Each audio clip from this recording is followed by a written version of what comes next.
اللہ تبارک و تعالی نے اپنے محبوب کے ذکر کے صدقے میں عظیم مقام عطا فرمایا ہے. نعت کے طفیل لا تعداد ایوارڈز آپ کو ملے اور ساتھ ساتھ حکومت پاکستان کی جانب سے صدارتی تمغہ حسن کارکردگی بھی آپ کو ملا. آدھی صدی سے زیادہ عرصہ کا گزر جانے کے باوجود آپ ابھی تک نبی پاک صلی اللہ علیہ وسلم کی مدح سرائی میں مصروف ہیں اور آپ کی تمام زندگی مدحت مصطفیٰ سے عبارت ہے. نعت خواہ ہونے کے ساتھ ساتھ آپ ایک مستند قاری قرآن بھی ہیں. قرات اور نعت کے فروغ کے لیے آج سے تقریباً 30 سال پہلے آپ نے ایک ادارہ پاکستان قرات و نعت کونسل کے نام سے قائم کیا, جہاں ذوق رکھنے والے نوجوانوں کو آپ خود تربیت دیتے ہیں. سینکڑوں کی تعداد میں آپ کے شاگرد ہیں جو ٹی وی ریڈیو کے علاوہ عوام میں بھی مقبول ہیں.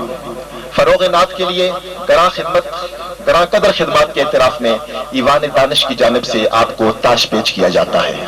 میں پیر طریقت رہبر شریعت محترم جناب پیر سید کبیر علی شاہ صاحب مدد اللہ العالی سے ایک دفعہ پھر التماس کروں گا. محترم جناب سید شبیر علی شاہ صاحب مدد اللہ العالی سے ایک دفعہ پھر درخواست گزار ہوں کہ آپ محترم جناب سید منظور الکونین صاحب کے سر پر اپنے دست مبارک سے اس تاج کو سجائیں.